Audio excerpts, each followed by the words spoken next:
Good afternoon. It is wonderful to be here on a day as important as this. Over the past few decades, we have witnessed women progress in the workforce, displaying excellence, commitment, and resilience across industries. We have seen women rise to be champions for change, pioneers of thought, all while wrestling with systems that have been unable to upgrade at the same pace as them. Brava, ladies. The strength of unequal pay rests on the notion of unequal value. It is an issue of equity. When men began sports leagues, they were supported by billions in taxpayer subsidies. They were prioritized in media and afforded time to grow. The investment was great, and the return was great. I have watched and joined a league of women who are remarkable at their craft. And together we have asked for the same grace that was extended to men in the formative years of their leagues, true investment. I've spoken about equal pay in formal settings such as this and in informal exchanges. Often I'm resisted with declarations like, there just isn't enough interest in women's sports. My response is always this: you would never expect a flower to bloom without water. But women in sport who have been denied water, sunlight, and soil are somehow expected to blossom. Invest in women, then let's talk again when you see the return. I want to thank the US Women's National Team for being an emblem of hope, a voice of reason, and a force for change. Mr. President, Madam Vice President, and Dr. Jill Biden, thank you for your commitment and attention to advancing economic security for women. We look forward to working alongside you. Now it is my distinct pleasure to introduce the First Lady of the United States, Dr. Jill Biden.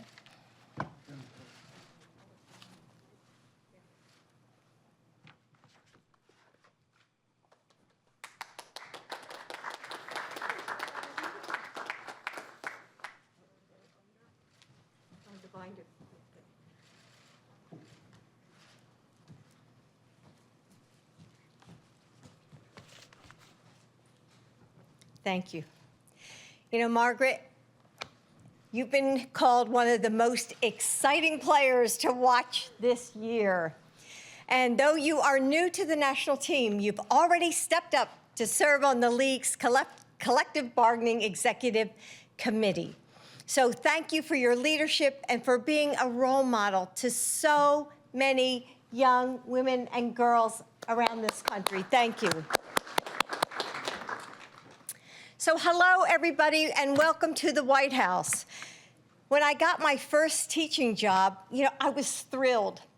After years of getting my degree and substitute teaching, I was finally going to be able to start the career that I had been dreaming about. And then I found out that they were paying me only 75% of the man who was actually hired the same time. I couldn't believe it.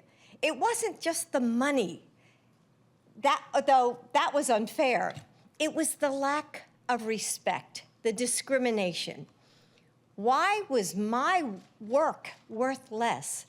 We were working the same hours, teaching the same number of students, and had similar experience. Well, that was in 1975.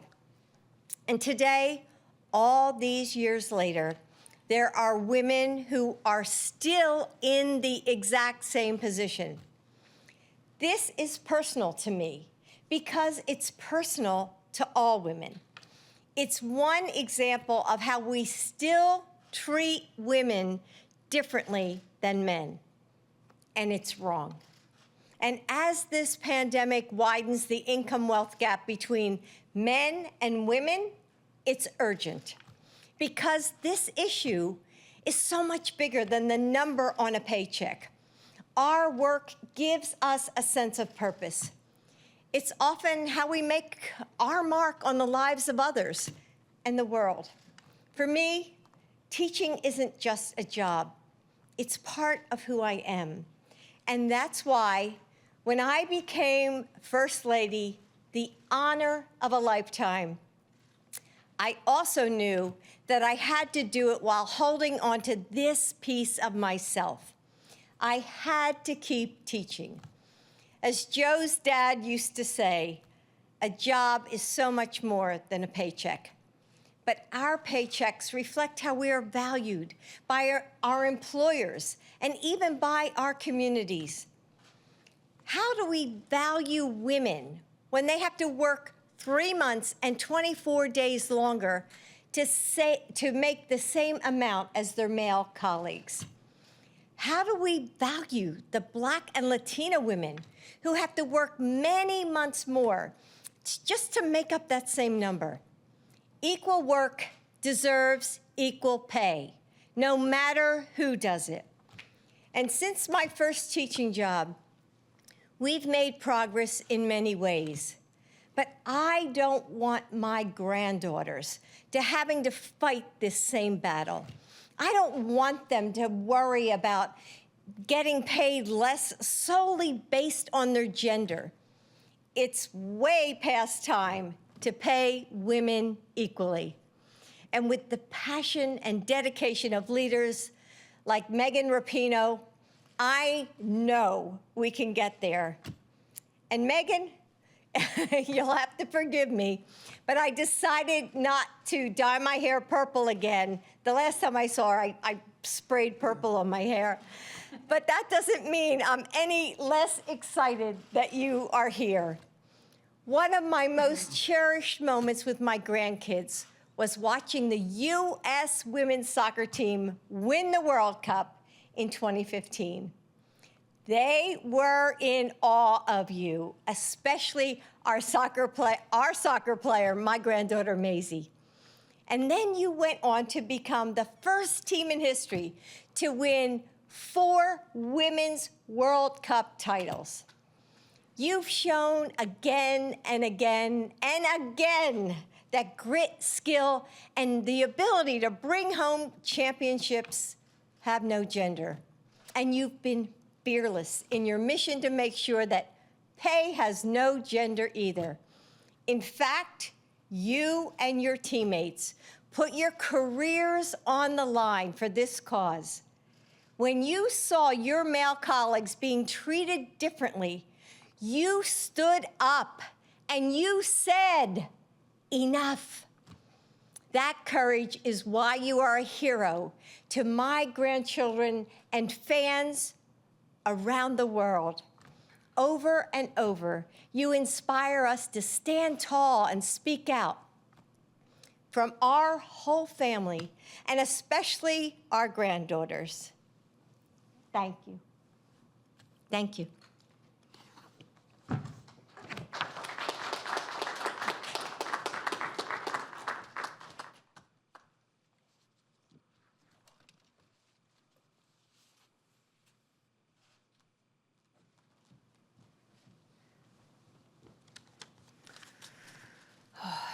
First time all day with no mask on. It's nice. It's nice. I'm sure you all feel the same. Okay. I need a fancy presidential binder. Maybe one of these days. Dr. Joe Biden, thank you so much for the introduction and your amazing words. Good afternoon, everybody. It's such an honor to be here today, so thank you to POTUS and FLOTUS for hosting Margaret and I. It really is a special day for both of us. There's not many, I can probably count them on half a hand, moments where I find myself without the words to say. And today I did when I walked into the Oval Office here at the White House. Just, you can't help but pause and take a moment to acknowledge those who have walked these halls before you. Thinking about the civil rights leaders and the champions of equality and the people who never made it into the room but fought so hard so that others like me would. I can't help but feel inspired and grateful to them, and also a deep sense of responsibility. I'm a member of the LGBTQ community with pink hair, and where I come from, I could have only dreamed that I would be standing in the position I am today at the White House. I'm also a professional athlete, and I've helped along with all of my teammates virtually here today, one teammate literally here today, win 4 World Cup championships and 4 Olympic gold medals for the United States. And despite those wins, I've been devalued, I've been disrespected, and dismissed because I am a woman. And I've been told that I don't deserve any more than less because I am a woman. You see, despite all the wins, I'm still paid less than men who do the same job that I do. For each trophy, of which there are many, and for each win, for each tie, and for each time that we play, it's less. And I know there are millions of people who are marginalized by gender in the world and experience the same thing in their jobs. And I know that there are people who experience even more, where the layers of discrimination continue to stack against them. And I and my teammates are here for them. We on the U.S. Women's National Team today are here because of them. We also know what it means not only to have allies, but to be allies. We know what it means when people kneel to kneel with them. We know what it means when people stand and cheer, and we know what it's like to be in a full stadium. Thousands and thousands of people who chant together all at once at our moment of greatest triumph, equal pay, equal pay. Beyond the cheers and the gestures, there is so much real work to be done on policies that continue to support equal pay, but also continue to fight against these injustices and inequalities. And not just for ourselves, but for those who are coming after us, who are watching us, potentially watching today, thinking to themselves, what may be possible for their future? And that is why it is an incredible honor and privilege for me to introduce one of our greatest allies, our president, the President of the United States of America, Joe Biden. They got to do the cleaning and everything, but it's less dramatic because of COVID, but it's okay. Thank you.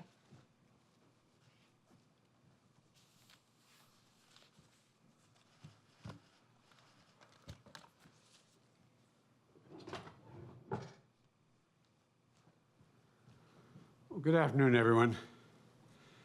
Megan and Margaret, thank you. Thank you for being here. And all your teammates virtually, thank you as well. I'm an unadulterated fan. Not a joke. Not a joke. And both of you and your entire team, I'm not joking, have inspired our daughters and our granddaughters, who I might add are all really good athletes. 1 2-time All-State, my niece, All-American. There's a whole lot of talent in the Biden family athletics, almost all on the women's side of the equation. But I really thank you for what you've done. You know, you're all heroes for so many people, and that's not hyperbole to suggest that, on and off the field. You know, and it matters that you lent your voice to the issues and the issue of fair pay and decency for so many years. Megan, it's hard to believe. It was almost a year ago that we met virtually during the campaign. I said it last April when we spoke, and I'll say it again. The fact that Jill and I get to talk with you and your teammates makes us heroes with our granddaughters. Not a joke. I went so far as I took what I might say a privilege of getting our granddaughter, Maisie, who's a rising junior at the University of Pennsylvania, up taking a course right now. I got her on the phone, so all she wanted to do was meet both of these women and meet them virtually. And she's a soccer player. And as Jill mentioned, seeing you win the World Cup back in 2015, that was an incredible moment for our family and our country. And I didn't bore you with all the pictures we still have, walking on the field. No, I'm serious. And off the field. You all made me a hero with my granddaughters. And the reason we're here today is because it's Equal Pay Day, which has been around for 25 years. It was declared 25 years ago. Equal Pay Day. Though not enough people know about that, as they should. You know, it's a day that measures how much longer women typically have to work to match what men make in a single year. That's what Jill was talking about. And it's shocking when you look at the numbers. 12 years ago, when President Obama and I came into office, the very first law we enacted was the Lilly Ledbetter Fair Pay Act, and Lilly was standing at our side. This year, that year I should say, in 2009, we marked Equal Pay Day occurred in late April. By late April, women will have made at that time, on average, what men make in 12 months. They had to go all the way through January, February, March, and April to catch up. That meant that it took women until April of 2009 to earn the same amount of money that a man made in all of 2008. Another way to look at it is it took more than 15 months for a woman to earn the same amount that a man made in 12. And more than 3 extra months, it's more than that. And it's even longer for women of color. And it's wrong. This year, Equal Pay Day falls in late March, which is a little bit better, but not much, from late April to late March. And frankly, we shouldn't be satisfied until Equal Pay Day is no longer even necessary to mention at all. The reality, though, is that in nearly every job, more than 90% of the occupations, women still earn less than men. 82 cents on the dollar on average. For AAPI women, it's 87 cents for every dollar a white man earns. For black women, it's 63 cents. For Native American women, it's 60 cents. For Hispanic women, it's 55 cents. It doesn't matter if you're an electrician, an accountant, or part of the best damn soccer team in the world. The pay gap is real. And this team is living proof that you can be the very best at what you do and still have to fight for equal pay. You know, as Jill mentioned, this pandemic has only exacerbated the problem.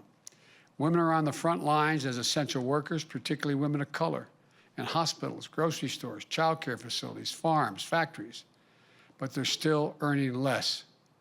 More than 2 million women have dropped out of the workforce since the pandemic started. 2 million. And now we're at the lowest rate of women participation in the labor force that we've been in more than 30 years. Let me say that again. The lowest percent of women in the workforce had to go back 30 years to get to where we are today. A lot of that is because so much extra weight of caregiving and responsibilities falling on their shoulders. It causes women to miss work, cut hours, and leave their jobs and care for their children and aged loved ones. That in and of itself shows some discrimination.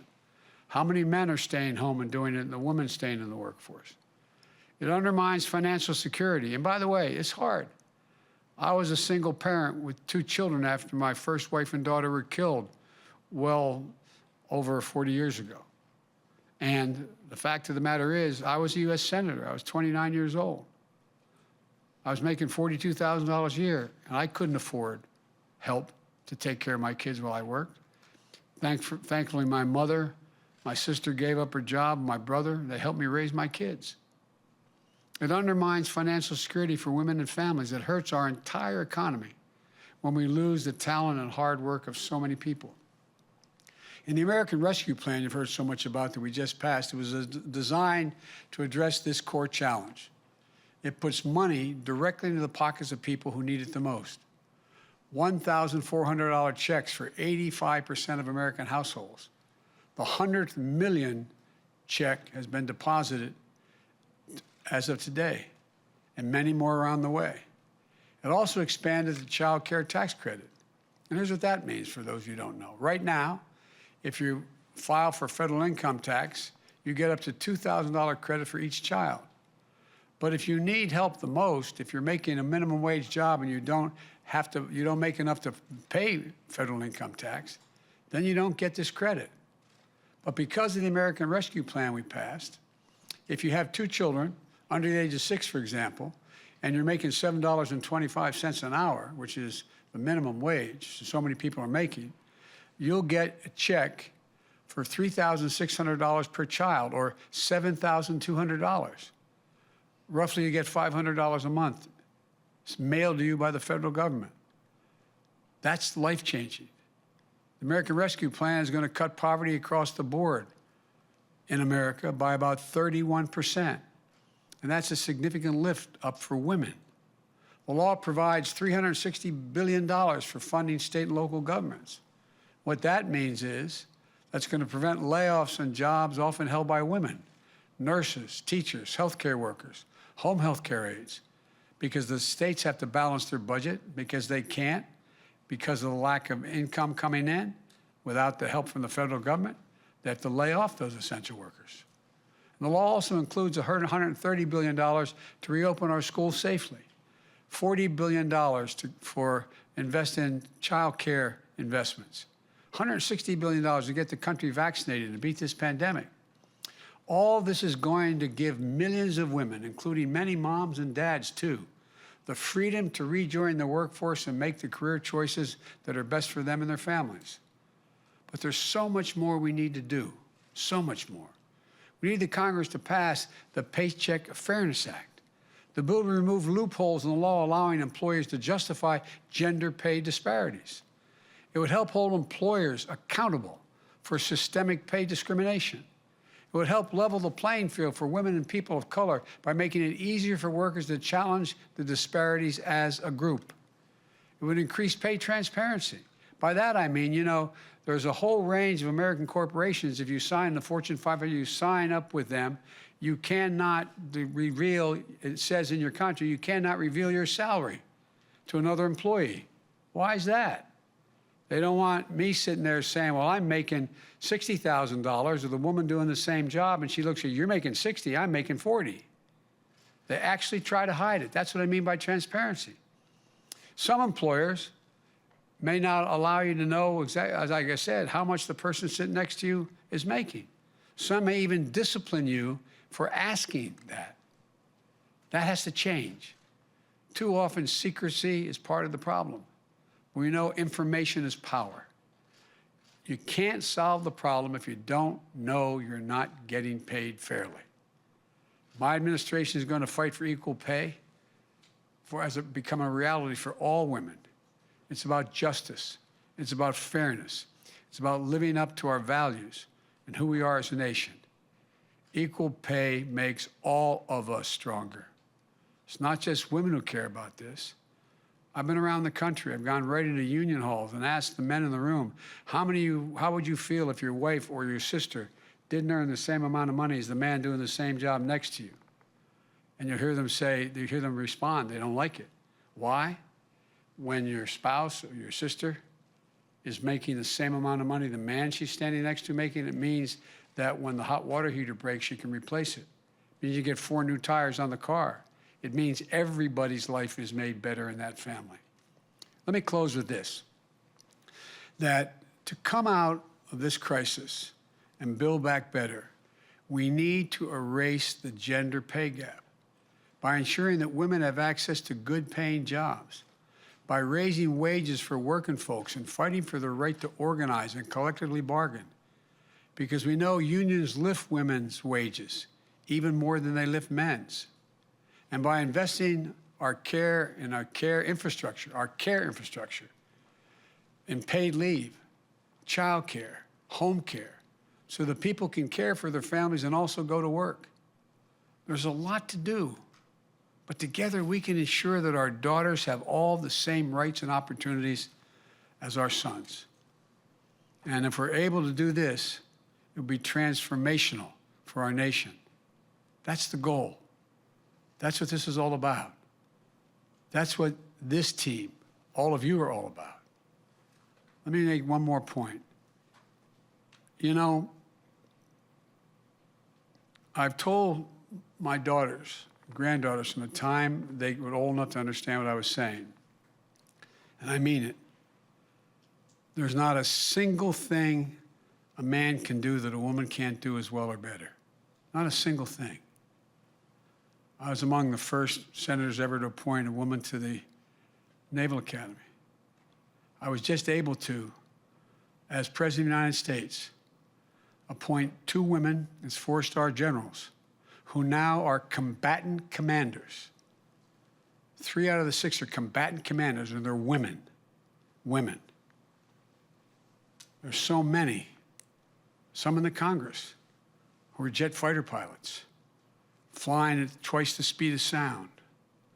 So many doing so much. But this soccer team, America's team, has done more to lift up people's sense of who they can be, particularly young girls and women, about anything that's been done. So as President of the United States, I thank you. I thank you for the example you've set and for your willingness to say, look, we're not going to take it anymore. We're not going to take it. Figuratively speaking, you can take my trophies, but you can't take my pride. As I said, my dad used to say, Joey had jobs when he lost his job and had to get another one. We had to move. He'd say, you know, Joey, a job's about a lot more than a paycheck. It's about your dignity. It's about respect. It's about your sense of yourself and your self-worth. It's about your place in the community. That's what this is all about. And that's why you guys are leading the way. And now it's my great pleasure and honor, I'd like you to stand next to me if you would, while I sign a proclamation making Equal Pay Day, naming it and expressing our commitment to seek equal pay as we build back better and restore this economic growth. Thank you, folks. I'm going to sign it now. Come on up.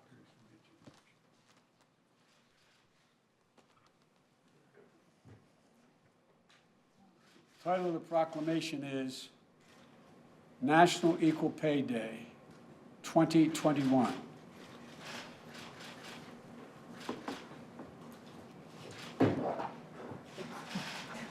You can move up. Check it. Making sure it says what it says. That's what it says. Go. Joseph R. Biden. Junior, Junior. my dad was Junior. a fine man. It says equal pay is a reminder of the work that still remains to advance equal equality and ensure that all Americans have the opportunity to reach their full potential, like you guys. Thank you. Thanks, everybody. Thank you.